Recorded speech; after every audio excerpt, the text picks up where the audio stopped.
2014ರಲ್ಲಿ ಮರು ಆಯ್ಕೆಯಾಗ್ತಾರೆ.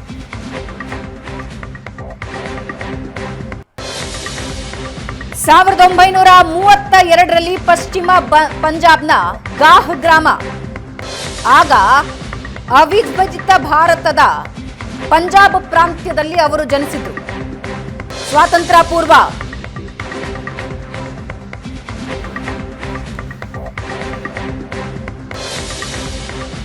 ಮೇ 22ನೇ ತಾರೀಕು 2004ರಂದು ಪ್ರಧಾನಮಂತ್ರಿಯಾಗಿ ಅವರು ಪ್ರಮಾಣ ವಚನ ಸ್ವೀಕರಿಸಿದ್ರು. ಭಾರತದ ಆರ್ಥಿಕ ವ್ಯವಸ್ಥೆಯ ಸುಧಾರಣೆಯ ಶಿಲ್ಪಿ ಅಂತಲೇ ಮನಮೋಹನ್ ಸಿಂಗ್ ಅವರನ್ನ ನಾವು ನೆನಪಿಸಿಕೊಳ್ತೀವಿ.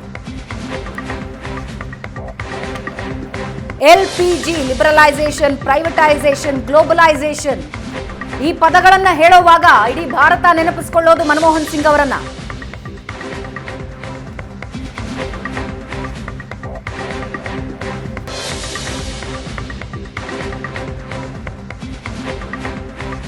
ಇತ್ತೀಚಿನ ದಿನಗಳಲ್ಲಿ ಅನಾರೋಗ್ಯದ ಸಮಸ್ಯೆಗಳನ್ನ ಹಲವು ಬಾರಿ ಅವರು ಎದುರಿಸಿದ್ರು.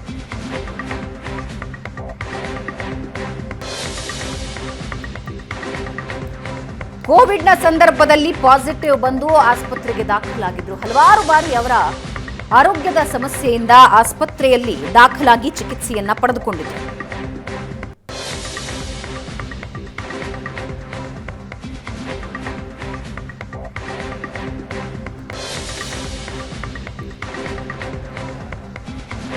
ಪಂಜಾಬ್ ವಿಶ್ವವಿದ್ಯಾಲಯ, ಆಕ್ಸ್ಫರ್ಡ್, ಕೇಂಬ್ರಿಡ್ಜ್ ವಿಶ್ವವಿದ್ಯಾಲಯಗಳಲ್ಲಿ ಶಿಕ್ಷಣ ಪಡೆದಿರ್ತಾರೆ.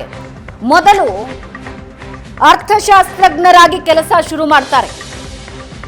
2002ರ ಸಂದರ್ಭದಲ್ಲಿ ಅತ್ಯುತ್ತಮ ಸಂಸದ ಪ್ರಶಸ್ತಿಯನ್ನ ಪಡೆದುಕೊಳ್ತಾರೆ. ಸಂಸತ್ ಸದಸ್ಯ ಅನ್ನೋ ಪ್ರಶಸ್ತಿಯನ್ನ ಪಡೆದುಕೊಳ್ತಾರೆ. ಕೇಂಬ್ರಿಡ್ಜ್ ವಿಶ್ವವಿದ್ಯಾಲಯದಿಂದ ಅರ್ಥಶಾಸ್ತ್ರದಲ್ಲಿ ಇವರು ಪದವಿ ಪಡ್ಕೊಳ್ತಾರೆ. 1950ರಲ್ಲಿ ಪಂಜಾಬ್ ವಿಶ್ವವಿದ್ಯಾಲಯದ ಅರ್ಥಶಾಸ್ತ್ರದ ಸೀನಿಯರ್ ಪ್ರಾಧ್ಯಾಪಕರಾಗಿ ಕೆಲಸ ಮಾಡ್ತಾರೆ.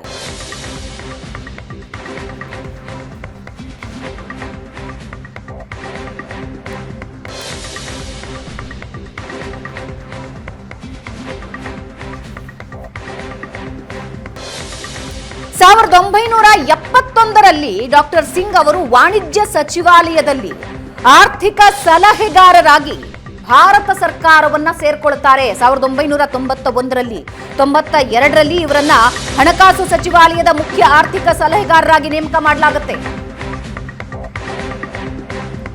ಬೆಳಗಾವಿಯಲ್ಲಿ ನಾಳೆ ನಡೆಯಬೇಕಿದ್ದ ಎಲ್ಲ ಕಾರ್ಯಕ್ರಮಗಳು ರದ್ದು.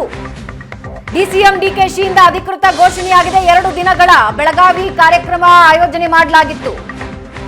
ಬೆಳಗಾವಿ ಅಧಿವೇಶನ 1924ರಲ್ಲಿ ಗಾಂಧೀಜಿ ಅಧ್ಯಕ್ಷತೆಯಲ್ಲಿ ನಡೆದ ಏಕೈಕ ಕಾರ್ಯಕ್ರಮ ಅದು ಬೆಳಗಾವಿಯಲ್ಲಿ ನಡೆದಿತ್ತು. ಅದರ 2 ದಿನಗಳ ಕಾರ್ಯಕ್ರಮ, ಶತಮಾನೋತ್ಸವದ ಕಾರ್ಯಕ್ರಮವನ್ನ ಕಾಂಗ್ರೆಸ್ ಆಯೋಜನೆ ಮಾಡಿತ್ತು. ಇವತ್ತು 1 ದಿನದ ಕಾರ್ಯಕ್ರಮ ಮುಗಿದಿತ್ತು. ನಾಳೆಯ ಕಾರ್ಯಕ್ರಮವನ್ನ ರದ್ದುಗೊಳಿಸಿದ್ದಾರೆ.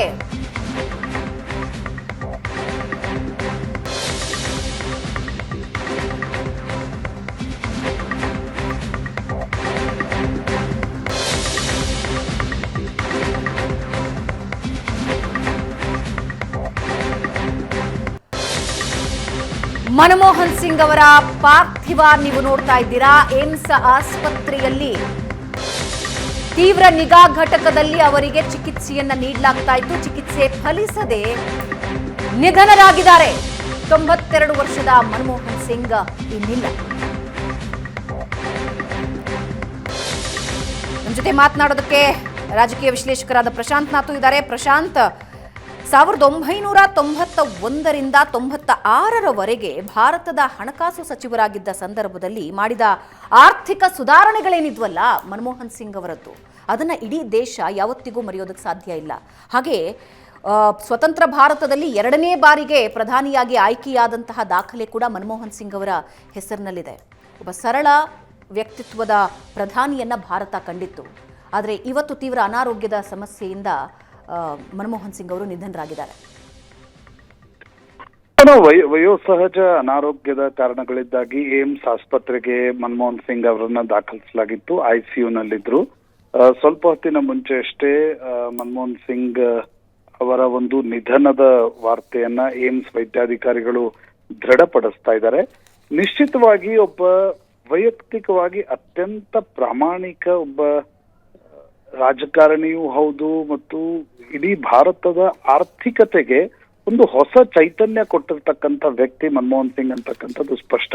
1991ರಿಂದ 96ರ ಅವಧಿಯನ್ನ ನೀವು ಉಲ್ಲೇಖಿಸ್ತಾ ಇದ್ರಿ. ಅವರು ಯೂನಿವರ್ಸಿಟಿ ಗ್ರಾಂಟ್ಸ್ ಕಮಿಷನ್ ನ ಚೇರ್ಮನ್ ಆಗಿದ್ರು, UGC ಚೇರ್ಮನ್ ಆಗಿದ್ರು.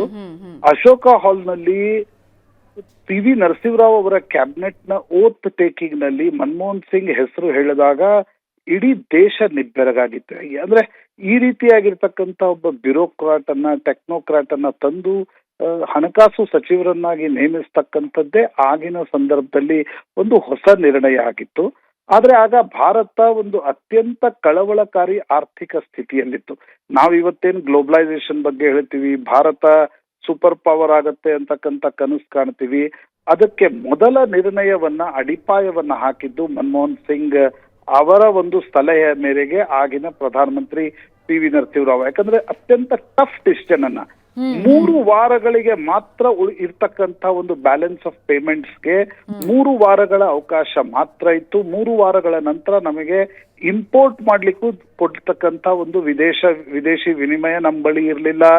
ದೊಡ್ಡ ಮಟ್ಟದ ಸಾಲ ಇತ್ತು. IMF ಸೇರಿದಂತೆ ಅನೇಕ ಇಂಟರ್ನ್ಯಾಷನಲ್ ಯಾವುದೇ ಲೆಂಡಿಂಗ್ ಏನು ಏಜೆನ್ಸಿಗಳಿದ್ವು, ಭಾರತಕ್ಕೆ ಲೋನ್ ಕೊಡ್ಲಿಕ್ಕೆ ತಯಾರಿರಲಿಲ್ಲ. ಆ ಸಂದರ್ಭದಲ್ಲಿ ಟ್ರೇಡ್ ಪಾಲಿಸೀಸ್ ಗಳನ್ನ ಮತ್ತು ಇಂಡಸ್ಟ್ರಿ ಪಾಲಿಸೀಸ್ ಗಳನ್ನ ಎಲ್ಲದಕ್ಕೂ ಲೈಸೆನ್ಸ್. ಎಸ್ ಪ್ರಶಾಂತ್, ಎಸ್ ಮತ್ತೊಂದು ಸಲ ಪ್ರಶಾಂತ್ ನಾಥು ಅವರನ್ನ ಸಂಪರ್ಕಿಸ್ತೀವಿ. ಎಸ್, 3 ವಾರಗಳ ವಿದೇಶಿ ವಿನಿಮಯ ಇದ್ದ ಸಂದರ್ಭ ಅದು. ಆಗ ಒಂದು ಟಫ್ ಡಿಸಿಷನ್ ಅನ್ನ ಭಾರತ ಸರ್ಕಾರ ತೆಗೆದುಕೊಳ್ಳಬೇಕಾಗುತ್ತೆ. ತನ್ನನ್ನ ತಾನು ಜಾಗತಿಕವಾಗಿ ತೆರೆದುಕೊಳ್ಳುವ ನಿರ್ಧಾರ. ದೆಹಲಿಯತ್ತ ರಾಹುಲ್ ಗಾಂಧಿ ಮತ್ತು ಖರ್ಗೆ ಹೊರಟಿರೋ ವಿಜುವಲ್ಸ್ ಅನ್ನ ನೀವು ನೋಡ್ತಾ ಇದ್ದೀರಾ. ಬೆಳಗಾವಿಯಲ್ಲಿ ದೀಪಾಲಂಕಾರಗಳು ಝಗಮಗಿಸ್ತಾ ಇವೆ. ಒಂದು ಕಡೆ ಅಧಿವೇಶನ ನಡೀತಾ ಇತ್ತು. ಇವತ್ತು ವಿಷಯ ಗೊತ್ತಾಗ್ತಾ ಇದ್ದ ಹಾಗೆ ಎಲ್ಲ ಕಾರ್ಯಕ್ರಮಗಳು ರದ್ದಾಗಿವೆ. ಕಾಂಗ್ರೆಸ್ನ ಪ್ರಮುಖ ನಾಯಕರು ಈಗ ದೆಹಲಿ ಕಡೆ ಹೊರಟಿದ್ದಾರೆ. ರಾಹುಲ್ ಗಾಂಧಿ AICC ಅಧ್ಯಕ್ಷ ಖರ್ಗೆ ಸೇರಿದಂತೆ ನಾಯಕರು ದೆಹಲಿಯ ಕಡೆ ಹೊರಟಿದ್ದಾರೆ. ಏಮ್ಸ್ ಆಸ್ಪತ್ರೆಯಲ್ಲಿ ಈಗಾಗಲೇ ಪ್ರಿಯಾಂಕಾ ಮತ್ತು ಸೋನಿಯಾ ಗಾಂಧಿ ಅವರಿದ್ದಾರೆ.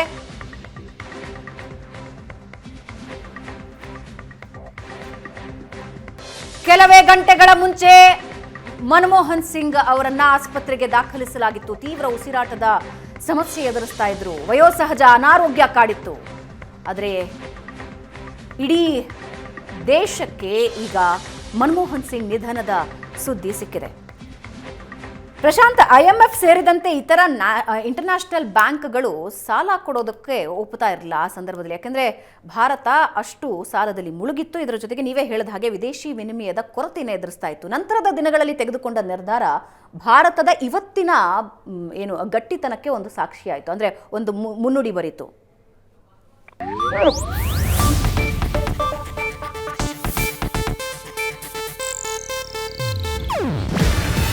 ಇದು ಏಷ್ಯಾನೆಟ್ ನ್ಯೂಸ್ ನೆಟ್ವರ್ಕ್ ಪ್ರಸ್ತುತಿ. ನೀವು ನೋಡ್ತಿದ್ದೀರಾ ಏಷ್ಯಾನೆಟ್ ಸುವರ್ಣ ನ್ಯೂಸ್.